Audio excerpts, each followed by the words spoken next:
Mateus 3, a partir do verso 13, diz assim a palavra do Senhor. Por esse tempo, dirigiu-se Jesus da Galiléia para o Jordão, a fim de que João o batizasse.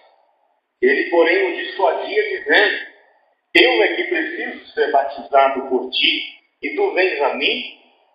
A Jesus lhe respondeu: Deixa por enquanto, porque assim nos convém cumprir toda a justiça.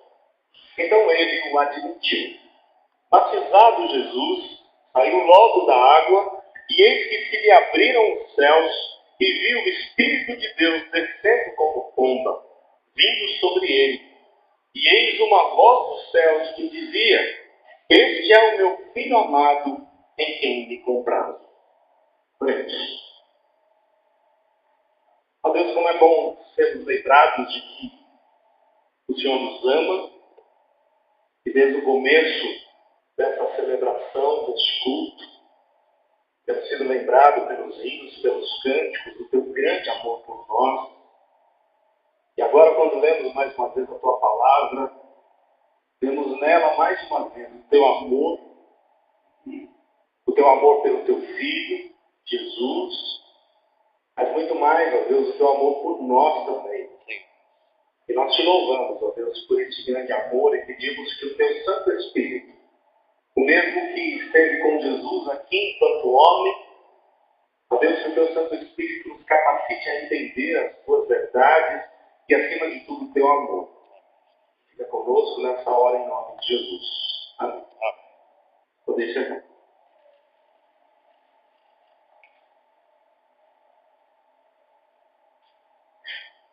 Batismo, sem dúvida alguma, é a doutrina, o ensino bíblico sobre o batismo, é um dos mais fundamentais da fé cristã. E por saber disso, ou sabedor disso, Satanás sempre traz problemas, confusões, quando o tema é importante. Lá desde o início da igreja, outro tema importante da igreja, outro ensinamento importante, crucial na vida da igreja, era a Santa Ceia. Sempre foi. E desde o início, Satanás trouxe confusão com respeito à ceia. Daí Paulo escrever aos Coríntios para corrigir esses desvios, esses entendimentos completamente errados com respeito à ceia. E se tem um tema hoje entre as igrejas, de uma forma geral, um tema que traz polêmica no nosso meio, é sobre batismo. Nós poderíamos pensar ou fazer muitas perguntas aqui. Como, por exemplo, qual a forma de batismo? Há aqueles que dizem que tem que ser por imersão, por debaixo da água. Há aqueles que dizem que tem que ser por aspersão, com um pouco de água sobre a cabeça. E aqueles que dizem que é por efusão, por uma quantidade grande de água jogada sobre a pessoa, talvez um balde de água. E aí há uma discórdia muito grande de diversos estudiosos e de diversas igrejas, quando na verdade a Bíblia não faz questão com respeito à forma de batismo. Aliás, em nenhum lugar da Bíblia você encontra qual forma que as pessoas eram batizadas. Enganam-se aqueles que dizem que todos eram batizados por imersão. Basta lembrar que lá em Atos 2, no dia de Pentecostes, perto de 3.000 foram batizados por 12 homens. Não haveria condições físicas deles descerem a água ou as águas perto de 3.000 pessoas. E com um detalhe ainda mais significativo: Jerusalém não tem rio. Não haveria água suficiente para batizar aqueles 3.000 se não fosse pela aspersão. Temos relatos na Bíblia de que pessoas, ao se levantar, inclusive o apóstolo Paulo, ao se levantar, assim foram batizados, não a se deitar sobre as águas. Mas a verdade é que a Bíblia não define o tipo de batismo, a forma de batismo. Não importa a forma, importa o que está no coração. Aliás, se você for entender, uma outra pergunta que poderíamos fazer ainda com respeito a até mesmo a forma de batismo.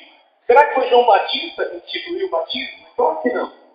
O batismo estava presente na instituição da religião judaica.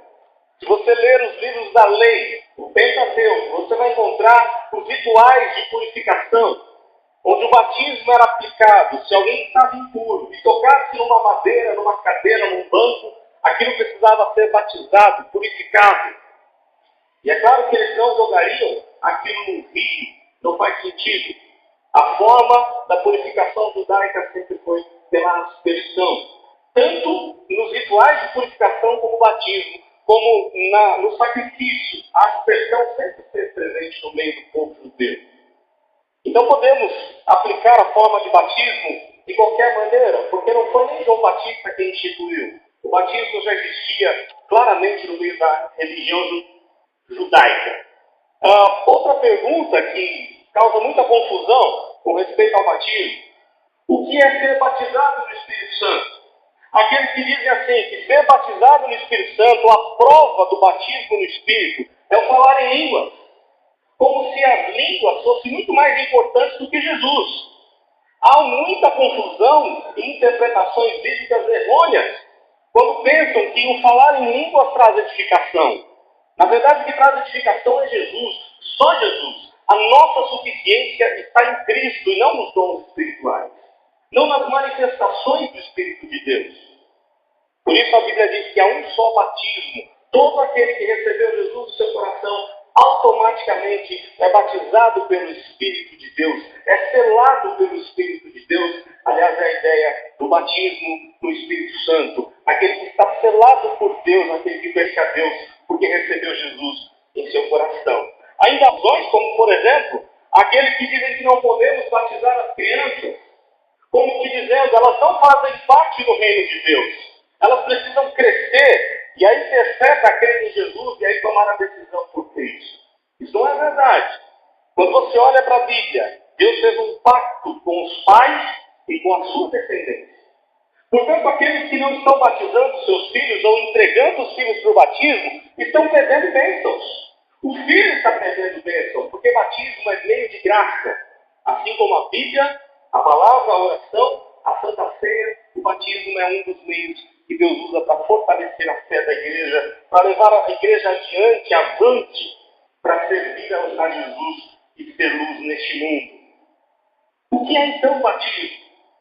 Batismo nada mais é do que o símbolo da união com Cristo. Lá no Velho Testamento, esse símbolo estava presente na circuncisão. Todo homem deveria ser circuncidado ao 8º dia. Se um homem adulto de um outro povo qualquer quisesse pertencer ao povo de Deus, precisava ser circuncidado. A mulher só deveria casar com circuncisos, jamais casar com um incircunciso, porque daí ela não faria parte do povo de Deus.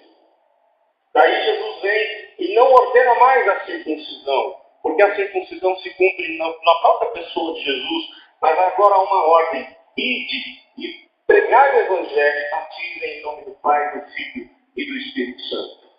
Muitas confusões com respeito ao tema do batismo, e hoje nós vamos falar sobre Jesus e o batismo de Jesus.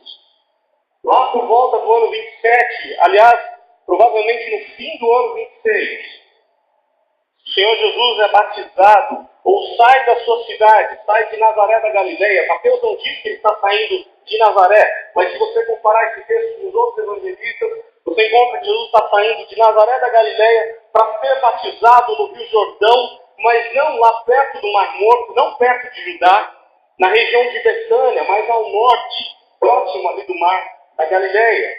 O Senhor Jesus então sai e vai até João Batista, no local onde João Batista batizava muita gente. E o Senhor Jesus, a ideia que o texto dá é que ele fica por último.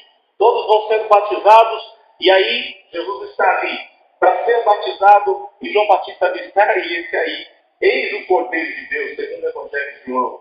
Eis o Cordeiro que tira o pecado do mundo. Eu não posso batizar, ele tem que batizar.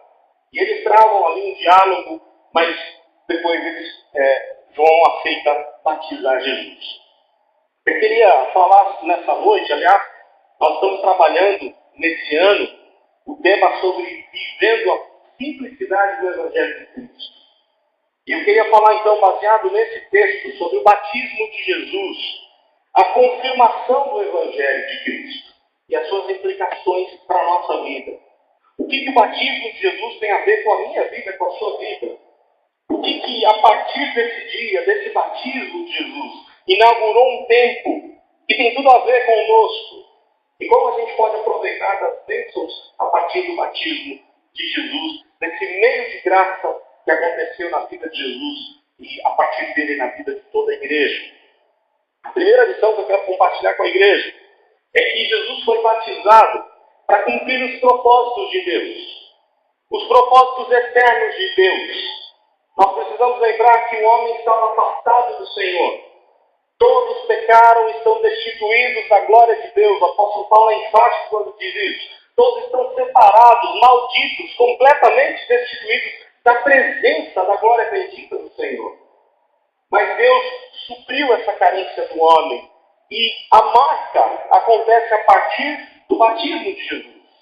Com seus 30 anos, Jesus vai iniciar o seu ministério. No ano 26, 27, ele vai iniciar então o seu ministério. E agora, ele vai ser batizado.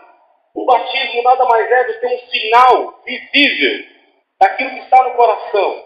E Jesus precisava atestar para todos ao redor de que ele era um enviado de Deus e de que todos só poderiam ser purificados nele e não na água.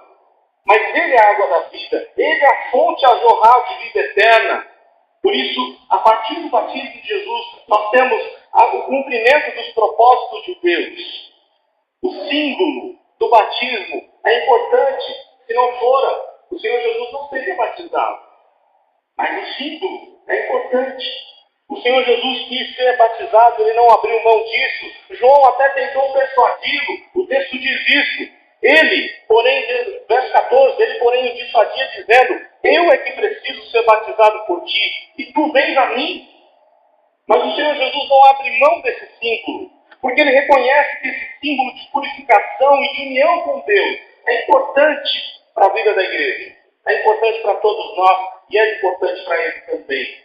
Não porque o Senhor Jesus tinha pecado. Um dos meios, aliás, um dos símbolos do batismo é a purificação. O Senhor Jesus não era impuro. Aliás, ele era totalmente puro, nunca teve contato com o pecado. No entanto, a palavra diz, João, ao falar sobre o batismo, a palavra diz: eis o Cordeiro de Deus que tira o pecado do mundo. Foi por causa do meu pecado e do seu pecado que o Senhor Jesus foi até João Batista no deserto para colocar sobre ele o símbolo da purificação dos nossos pecados, não dele, porque ele não tinha pecado algum.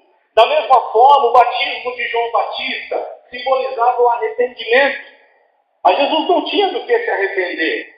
Por isso João Batista diz: mas eu preciso ser batizado por ti. Mas o Senhor Jesus diz a ele: é preciso, para que se cumpra toda a justiça de Deus, o arrependimento de todos nós está a partir do batismo de Jesus. Só é possível se arrepender porque Jesus fez isso por nós. Jesus morreu no nosso lugar. E hoje nós temos um caminho de arrependimento. Diferente do remorso. Aliás, existe um detalhe muito interessante sobre remorso e arrependimento. Porque arrependimento significa abandonar o que está errado e unir-se a Deus. São duas coisas. Arrepender-se é abandonar o pecado e unir-se a Deus. Fazer a vontade de Deus. Quando há o remorso, há apenas o abandono do que está errado. Vamos pensar em Judas. Judas abandonou aquilo que fez. Ele jogou as moedas fora. Ele reconheceu que cometeu um erro absurdo, ter negado, aliás, ter traído o seu mestre. Só que Judas não caminhou em direção ao mestre. Judas não foi em direção a Deus, ele preferiu tirar a sua própria vida. Isso é remorso. Quando você apenas abandona o que está errado, mas você não se une a Deus, isso não vale nada para Deus. Deus quer arrependimento e não remorso. Deus quer que vivamos seriamente com Ele, intimamente com Ele, encaminhada com a graça do Senhor. E o batismo, então, é um meio de graça. O Senhor Jesus, então, ele é batizado para que nós pudéssemos experimentar a bênção da graça de Deus, a graça do perdão de Deus.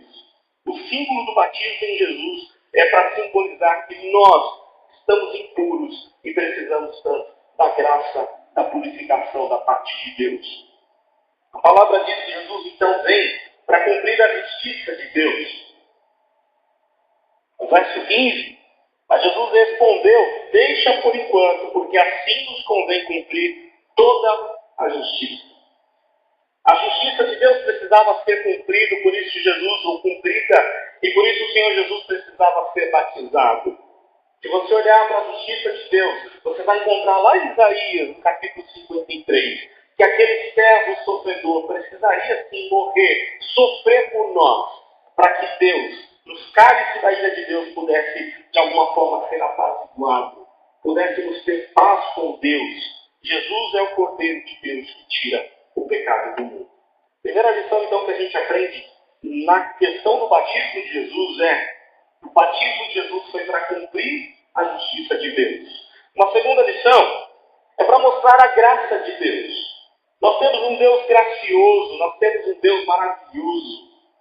Aliás, cantamos isso, mesmo assim, vieste aqui morrer. Numa cruz vieste a padecer. Que Deus é esse que fez isso por nós? Somente um Deus que nos ama, um Deus que foi até o fim. Um Deus que enviou o único Filho para sofrer tudo que sofreu por nós. A justiça de Deus, aliás, o batismo do Senhor Jesus é para mostrar a graça de Deus. Isso fica muito claro. Quando o Senhor Jesus foi batizado, verso 16 diz: saiu logo da água, e eis que lhe abriram os céus. Um detalhe interessante da palavra de Deus. Aliás, aqui no texto, se você pegar qualquer um dos textos dos evangelhos, a ênfase não está na forma, se Jesus foi batizado com pouca água, com muita água ou debaixo da água. Mas o evangelista chama atenção, aliás, toda vez que você lê na Bíblia essa expressão, eis que, a ideia ou a tradução poderia ser diversa, vejam, prestem atenção, eis que Jesus saiu da água, e logo ao sair da água, abriu-se-lhe o céu. Uma figura importante e interessante dos céus abertos, que demonstra a graça de Deus. Basta a gente lembrar que esse período, um período antes do Senhor Jesus e antes de João Batista, os céus estavam fechados. Deus não tinha enviado ninguém. Foram 400 anos de silêncio. Desde o profeta Malaquias, Deus não havia levantado mais nenhum outro profeta. Reinos se levantam, reinos caem, reinos maltratam o povo de Deus. E Deus não falou com o seu povo. A última palavra do Velho Testamento é maldição.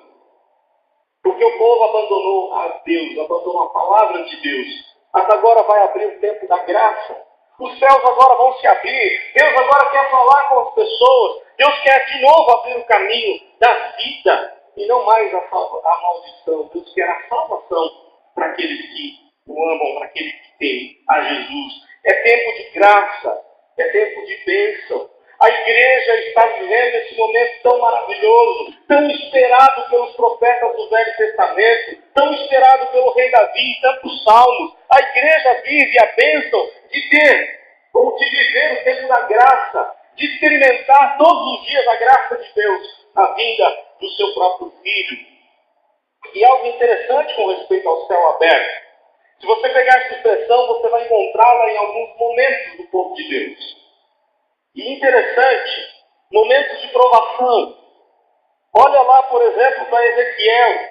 E você vai encontrar Ezequiel num lugar difícil, lá na Babilônia, sofrendo por causa da escravidão, por causa do exílio da Babilônia, com o rei Nabucodonosor.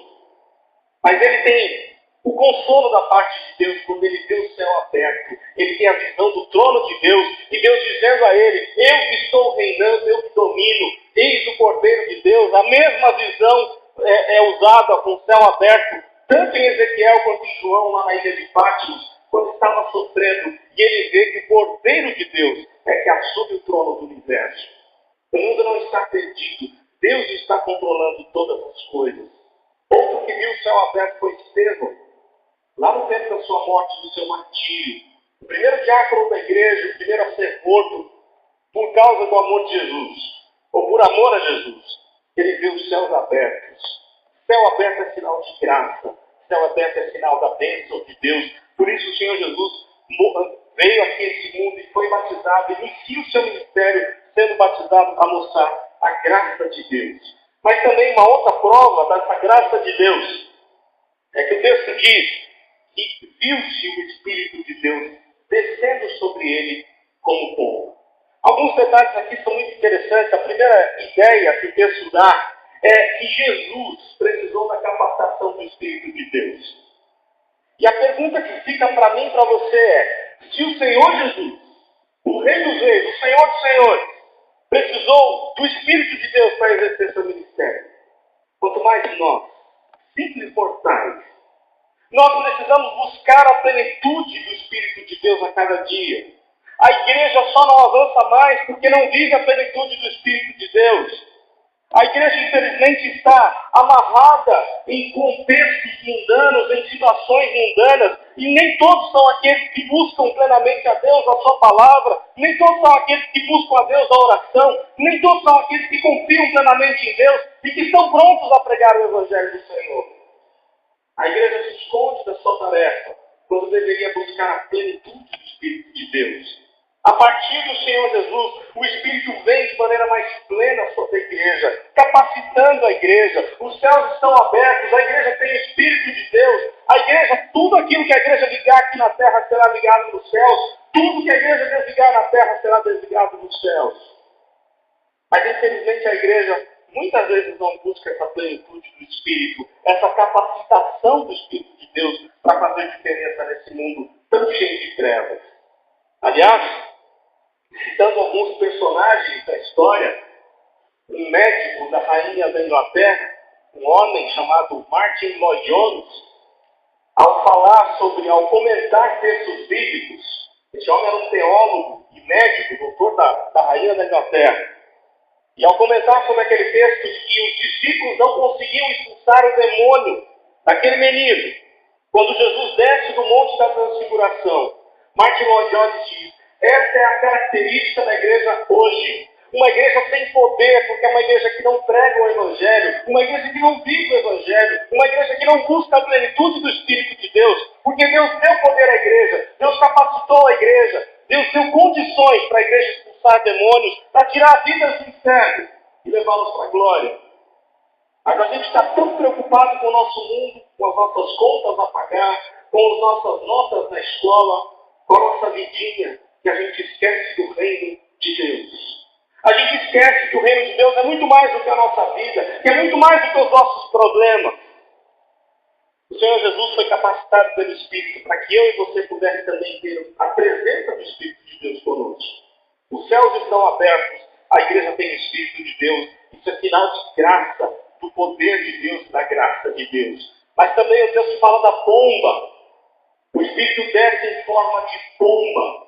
A forma corpórea da pomba, porque a pomba é um simbolismo muito interessante para o judeu. O judeu tem a pomba não como nós temos.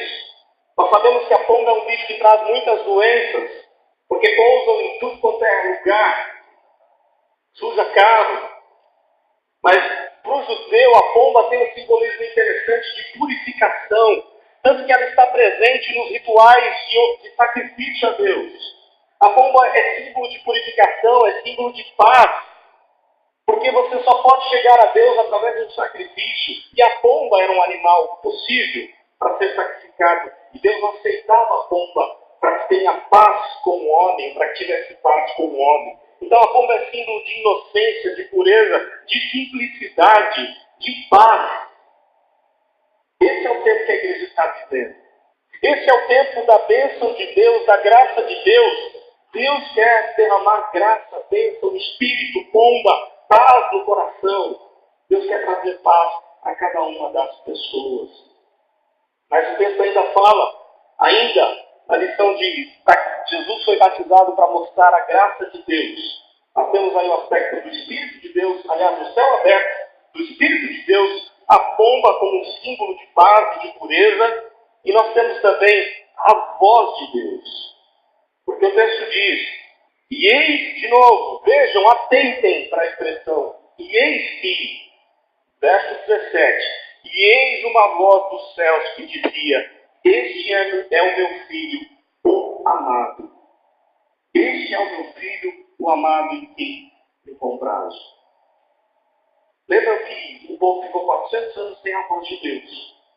Mas agora inicia-se um tempo. Deus quer falar de novo. Deus quer falar com você. Deus quer cumprir as suas promessas. Aquelas promessas que ficaram há tanto tempo atrás, ficaram tomando poeira.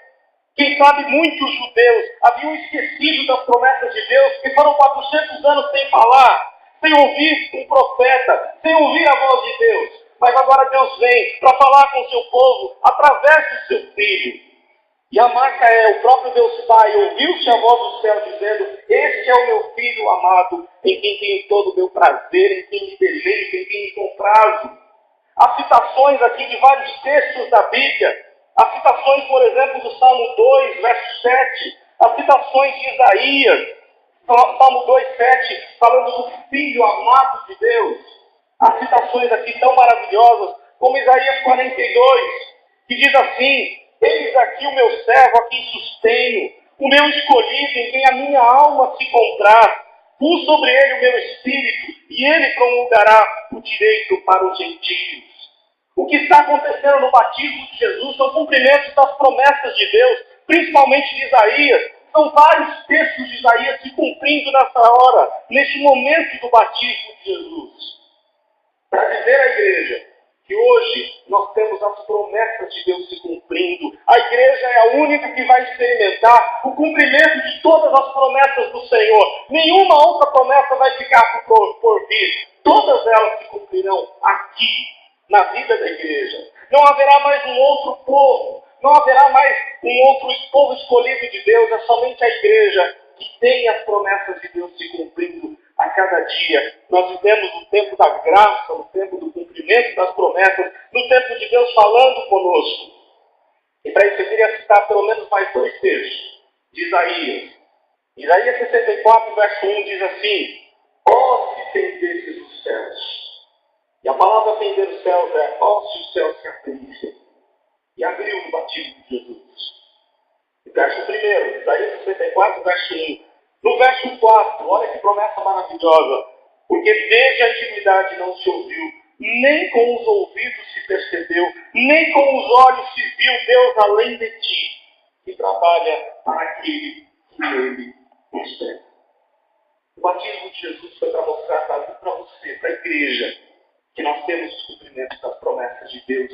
E mesmo passando por provações, nós podemos ver os céus abertos, mesmo passando por momentos difíceis de angústia, de dor, de sofrimento qualquer, da saúde abalada, da família completamente destruída, nós temos promessas de Deus para se cumprir, nós temos acesso direto ao Pai, porque os céus estão abertos. Hoje é o dia da salvação. Como é bom saber que nós temos livre acesso a Deus através de Jesus, desde o batismo de Jesus. Estava conversando nessa semana com um jovem e fiquei sabendo do propósito da Mocidade para Cristo para este ano. É que cada comunidade, que cada missionário, cada jovem busque levar pelo menos 234, ou agora 239 pessoas para o Senhor. Desde a morte dos jovens lá na balada em Rio Grande do Sul, em Santa Maria. Esse é o alvo, esse é o desafio. Buscar vidas, porque vidas estão se perdendo, vidas estão indo para o inferno. E mesmo que conheçam a Jesus, se morrerem sem Jesus, eles vão para o inferno. E a igreja precisa falar para eles de Jesus. A igreja precisa pregar o Evangelho. A igreja precisa viver o poder do Espírito de Deus para ir resgatar esses jovens, para ir resgatar as pessoas, as crianças e tantos mais que estão caminhando em direção ao inferno. Esse é um desafio para a nossa igreja. O batismo de Jesus é para capacitar a igreja, para mostrar à igreja que o poder de Deus está sobre a igreja. O poder do Espírito de Deus, a graça de Deus está sobre a igreja. E nós, como igreja, temos a responsabilidade de vivermos esse evangelho da graça, o evangelho da bênção, da purificação, do poder de Deus na nossa vida. Porque não adianta nada a gente pregar se a gente não viver. A gente vai apenas escandalizar. Primeiro precisamos viver o Evangelho, para que vidas possam se voltar para o Senhor Jesus. O batismo de Jesus traz essas lições tão preciosas para a gente, desafios tão grandes para a gente. Que Deus nos ajude a cumprir cabalmente esse ministério que Deus concedeu a nós, igreja. Somos soldados de Jesus. Devemos ir avante, como cantamos hoje pela manhã, avante, avante à frente, soldados de Jesus.